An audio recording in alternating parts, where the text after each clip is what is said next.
नमस्कार, आर्य न्यूज देख रहे हैं आप। मैं हूं आपके साथ पल्लवी सिंह। अमेरिका के राष्ट्रपति जो बाइडेन क्वाड शिखर सम्मेलन में शामिल होने के लिए जापान जाएंगे और इसी दौरान जो बाइडेन प्रधानमंत्री नरेंद्र मोदी के साथ भी द्विपक्षीय बैठक करेंगे। दरअसल अमेरिका के राष्ट्रीय सुरक्षा सलाहकार जेक सुलिवन ने बुधवार को ये जानकारी दी कि क्वाड में भारत और ऑस्ट्रेलिया और जापान और अमेरिका शामिल हैं। अमेरिका में राष्ट्रीय सुरक्षा सलाहकार जेक सुलिवन ने व्हाइट हाउस में ही नियमित संवाददाता सम्मेलन में पत्रकारों से कहा कि हमारा मानना है कि ये सम्मेलन ये प्रदर्शित करेगा कि लोकतंत्र काम करता है और साथ मिलकर काम कर रहे हैं। 4 देश जो खुले हैं और स्वतंत्र हिंद प्रशांत के सिद्धांत की रक्षा करेंगे और उसे बरकरार भी रखेंगे। राष्ट्रीय सुरक्षा सलाहकार ने आगे कहा कि बाइडेन टोक्यो में एक नई और महत्वाकांक्षी आर्थिक पहल की नींव भी रखेंगे। साथ ही जेक सुलिवन ने कहा कि नई आर्थिक चुनौतियों से निपटने के लिए हिंद प्रशांत आर्थिक मसौदा लाया जा रहा है और ये भी कहा गया कि इस मसौदे में डिजिटल अर्थव्यवस्था के लिए नियम तैयार किए जाएंगे ताकि सुरक्षित और मजबूत आपूर्ति श्रृंखला सुनिश्चित की जा सके। इसके अलावा ऊर्जा के क्षेत्र में और स्वच्छ आधुनिक उच्च स्तरीय अवसंरचना में निवेश के संबंध में भी नियम बनाए जाएंगे। IPEF जारी करने के दौरान जापान के प्रधानमंत्री फुमियो किशिदा ने भी बाइडेन के साथ वो मौजूद रहेंगे और जापान जाने से पहले अमेरिकी राष्ट्रपति बाइडेन का दक्षिण कोरिया जाने का भी कार्यक्रम है।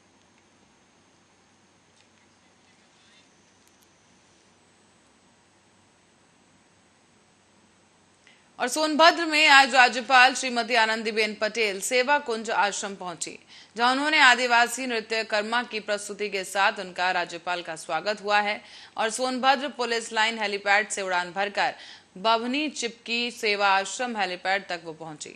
साथ ही आपको बता दें कि इस दौरान भारत माता और भगवान बिरसा मुंडा के चित्र पर पुष्प अर्पित किए गए और राज्यपाल ने यहाँ पर जिले में बभनी के चिपकी स्थित सेवा कुंज आश्रम में आयोजित कार्यक्रम में शिरकत की। यहाँ पर मंच पर उत्तर प्रदेश राज्य मंत्री संजीव गौड़, राज्यसभा सांसद राम शकल और वृद्धि विधायक राम दुलारे गौड़ समेत काशी विद्यापीठ कुलपति सेवा समर्पण संस्थान अध्यक्ष भी मौजूद रहे।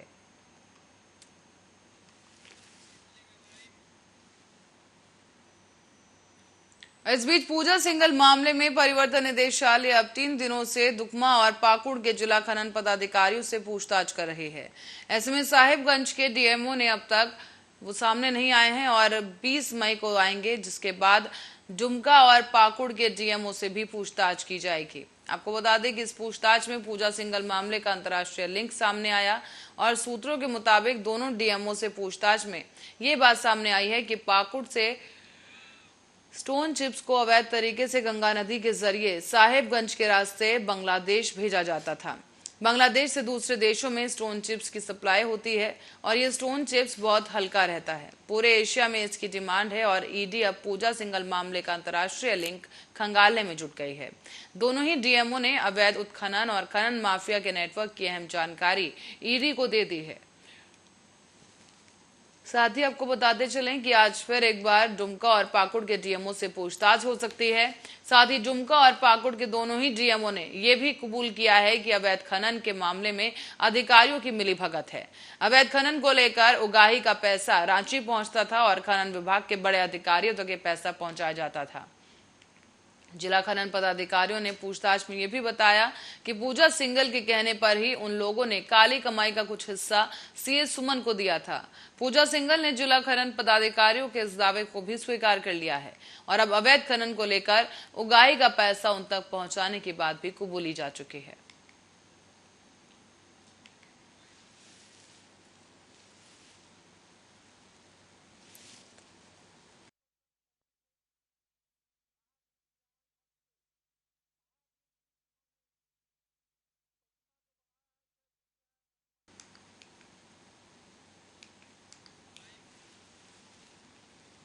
और इस बीच बढ़ेंगे बड़ी खबर की ओर। बदायूं से खबर सामने आ रही है, जो आपको बता दें कि एक शख्स ने यहां पर आत्मदाह करने की कोशिश की।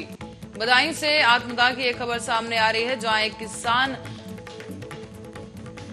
से जुड़ी ये खबर है। आत्मदाह की कोशिश करने वाले किसान की मौत हो गई है।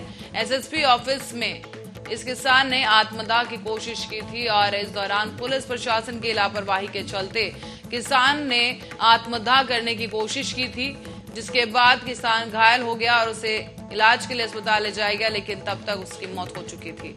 आपको बता दें कि अब इस किसान की मौत की खबर सामने आ रही है। मौत से अब जिला प्रशासन में हड़कंप है। बदायूं से थाना सिविल लाइन की ये पूरी घटना है, जहां पर एक किसान अधिकारियों के रवैये से परेशान होकर आत्मदाह करने पहुंचा और इसी दौरान अब किसान की मौत हो चुकी है। बदायूं से खबर इस वक्त की आपको बता रहे हैं, जहां थाना सिविल लाइन की ये पूरी घटना है। एसएसपी कार्यालय में किसान ने आत्मदाह की कोशिश की और इस दौरान किसान की मौत हो गई है।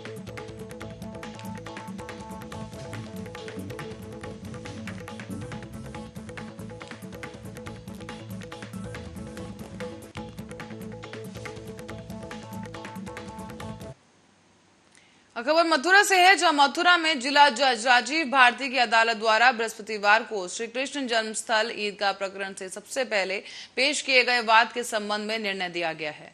वाद की स्वीकृति को लेकर जिला जज की अदालत ने रिवीजन में हुई सुनवाई के बाद इसके बाद अब अधिवक्ता रंजन अग्निहोत्री का दावा कोर्ट ने स्वीकार कर लिया है।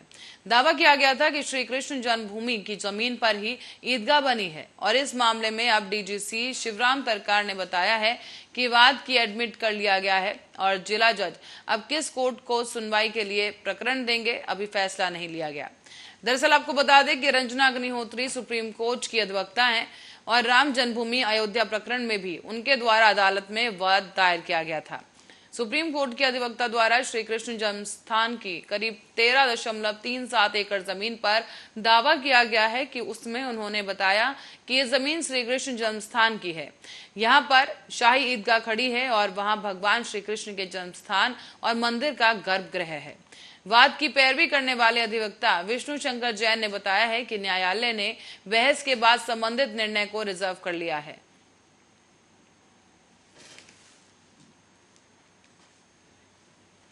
और जहां आपको बता दें कि मथुरा के सिविल जज की ओर से सुनवाई को आगे के लिए बढ़ा दिया गया है, तो वहीं अब बढ़ेंगे पंजाब की ओर, जहां पर पंजाब कांग्रेस के पूर्व अध्यक्ष और सीनियर लीडर सुनील जाखड़ आज बीजेपी में शामिल हो सकते हैं। खबरों की माने तो जाखड़ के दिल्ली बीजेपी ऑफिस में पार्टी ज्वाइन करने की संभावना है और पंजाब विधानसभा चुनाव में बुरी तरह से हारने के बाद सुनील जाखड़ का पार्टी छोड़ना कांग्रेस के लिए एक बड़ा झटका है।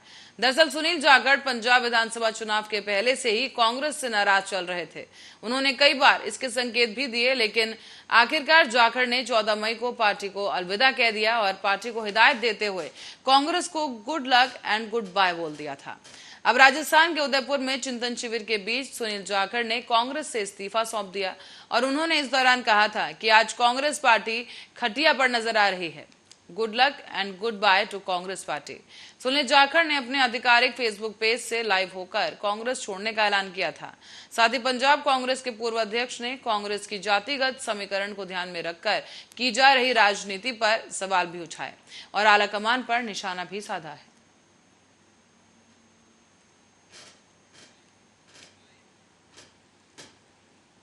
और इसी बीच टेरर फंडिंग केस में अलगाववादी नेता यासिन मलिक को दोषी करार दे दिया गया है। एनआईए की विशेष अदालत ने यह फैसला सुनाया और अब 25 मई को यासिन मलिक की सजा पर बहस की जाएगी। दूसरी तरफ पाकिस्तान ने भारतीय दूतावास प्रभारी को यहां विदेश मंत्रालय में तलब कर उन्हें आपत्ति संबंधी एक दस्तावेज सौंपा। इसमें कश्मीरी अलगाववादी नेता यासिन मलिक के खिलाफ मनगढ़ंत आरोप लगाए जाने की कड़ी निंदा की गई है। पाकिस्तान के विदेश मंत्रालय ने बुधवार की देर रात को ही एक बयान में कहा कि कश्मीरी हुर्रियत नेता मलिक फिलहाल दिल्ली की तिहाड़ जेल में कैद है। बयान में कहा गया कि भारतीय दूतावास को पाकिस्तान की गंभीर चिंता से अवगत कराया गया है कि भारत सरकार ने कश्मीरी नेतृत्व की आवाज को दबाने के लिए उन्हें फर्जी मामलों में फंसाया है। इसमें यह भी कहा गया कि भारतीय पक्ष को 2019 से अमानवीय परिस्थितियों में तिहाड़ जेल में मलिक को बंद कर दिया गया है और उसके बंद होने पर पाकिस्तान की चिंता से भी अवगत कराया गया। विदेश मंत्रालय ने कहा कि पाकिस्तान ने भारत सरकार से मलिक को सभी निराधार आरोपों से बरी करने और जेल से तत्काल रिहा करने की मांग की, ताकि वो अपने परिवार के साथ मिल सके और अपने स्वास्थ्य में सुधार कर सामान्य जीवन जी सके। हालांकि मलिक ने हाल ही में 2017 में कश्मीर घाटी में अशांति पैदा करने वाले कथित आतंकवादी और अलगाववादी गतिविधियों से संबंधित एक मामले में दिल्ली की एक अदालत के समक्ष कड़े गैरकानूनी गतिविधि रोकथाम अधिनियम और विभिन्न धाराओं के तहत लगाए गए सभी आरोपों को स्वीकार कर लिया था। भारत ने पाकिस्तान से बार बार कहा है कि जम्मू और कश्मीर हमेशा से ही भारत का अभिन्न अंग रहा है और हमेशा रहेगा भी। भारत ने पाकिस्तान को वास्तविकता को स्वीकार करने और भारत विरोधी दुष्प्रचार को रोकने की सलाह दी।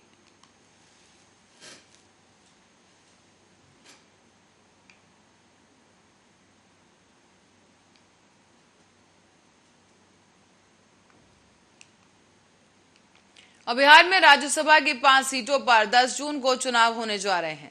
सीटों को लेकर सभी पार्टियों की एक बैठक भी हो रही है और इसी बीच पार्टियों में अंतरकलह की तस्वीरें भी सामने आने लगी हैं। चुनाव को लेकर आरजेडी संसदीय बोर्ड की बैठक हुई, लेकिन ये बैठक विवादों से भरी रही। इसी को लेकर जेडीयू के संसदीय बोर्ड के अध्यक्ष उपेंद्र कुशवाहा ने तंज कसते हुए कह दिया है कि आरजेडी में जो चल रहा है वो नाश का कारण बनेगा।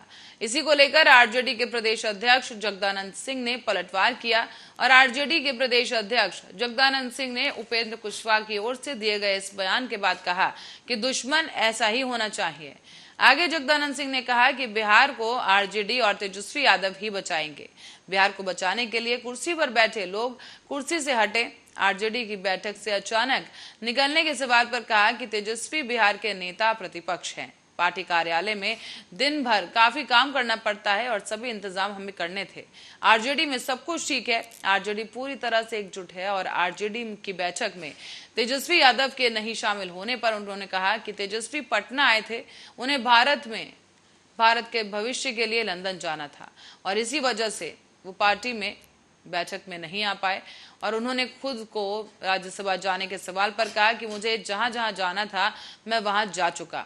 अब नई पीढ़ी की बारी है, इन्हें मौका मिलना चाहिए। हम लोग मार्गदर्शन के लिए हैं।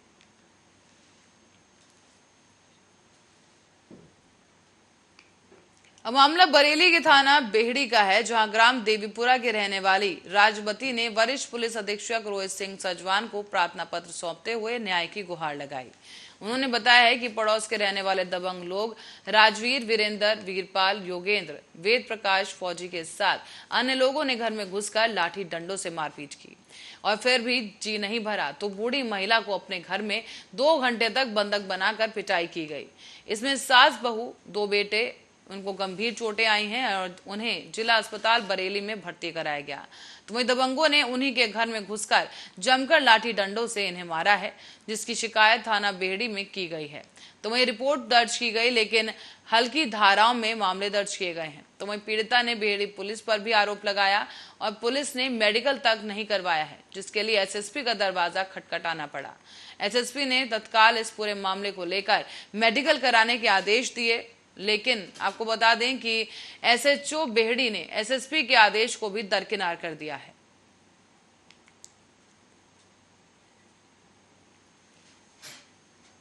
दबंगों ने रंजिश के कारण और खुंदक निकालने के कारण हमारे घर पर हमला किया। हमारे घर आके हमको हमारे घर में घुस के मारा और पूरे घर को मारा। हमारी मम्मी को वो लोग खींच के ले गए घर से। हम लोगों को उन्होंने अलग अलग ग्रुप में बांट लिया, 5-5, 6-6 लोग हो गए एक एक आदमी पे। उसके चलते हम लोग दब गए, हम कम थे वो ज़्यादा थे। हमारी मम्मी को खींच के ले गए, वो लगभग 100-150 मीटर दूर खाली राम के घर में उन्होंने बंद कर दिया हमारी मम्मी को और वहाँ तक पीटते खचेड़ते हुए ले गए वो।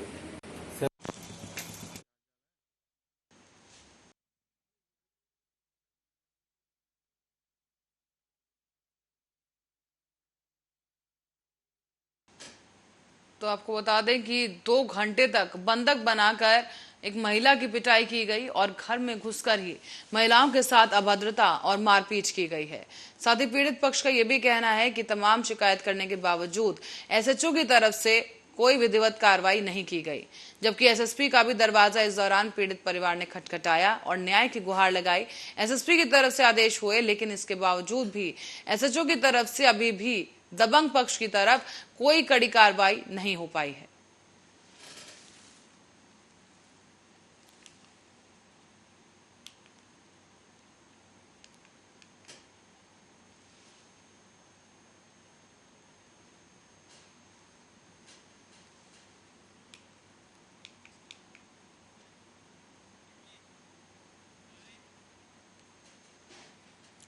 और इसी बीच आरएसएस मोहन भागवत के बंगाल दौरे को लेकर सियासी गलियारों में अभी से हलचल तेज हो गई है। तो वहीं इस दौरे के कई मायने भी समझे जा रहे हैं और दूसरी तरफ पश्चिम बंगाल की मुख्यमंत्री ममता बनर्जी ने आरएसएस प्रमुख मोहन भागवत के बंगाल दौरे को लेकर पुलिस से सतर्क रहने को कहा। लेकिन इस दौरे से जुड़ी क्या कुछ खास बातें हैं, आप भी जानिए इस रिपोर्ट में।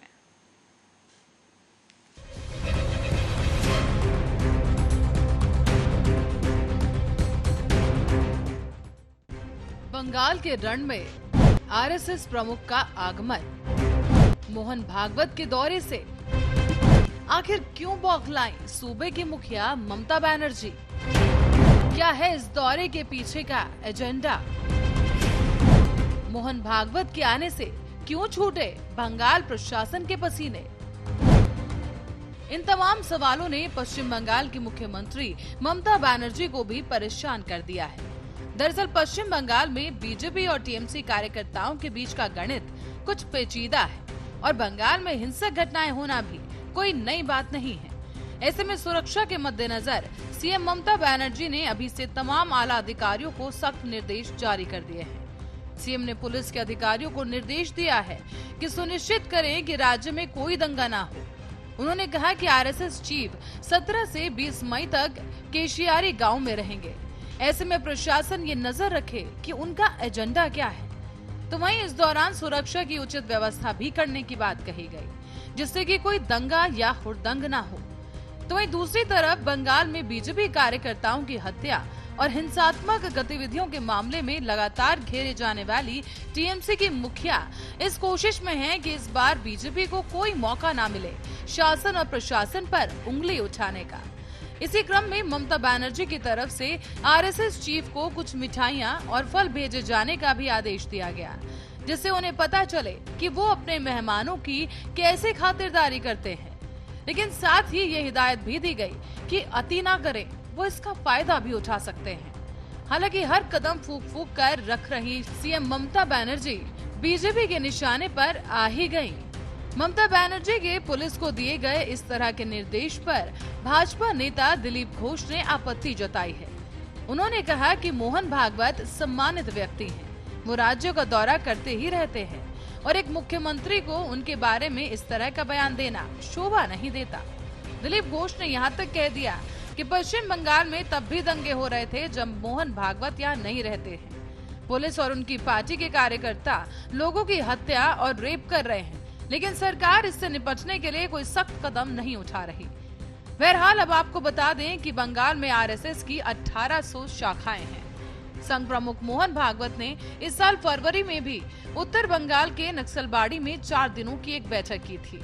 तो वहीं आरएसएस ने पश्चिम बंगाल के दार्जिलिंग, क्लिम्पोंग हिल्स और पड़ोसी सिक्किम में इकाइयां स्थापित करने की योजना बनाई है, जिसके सिलसिले में मोहन भागवत का ये दौरा काफी अहम माना जा रहा है।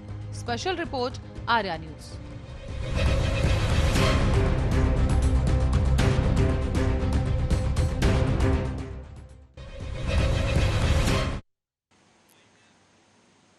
और इसी रिपोर्ट के साथ ही बुलेटिन में फिलहाल के लिए इतना ही। आप देखते रहिए आर्या न्यूज।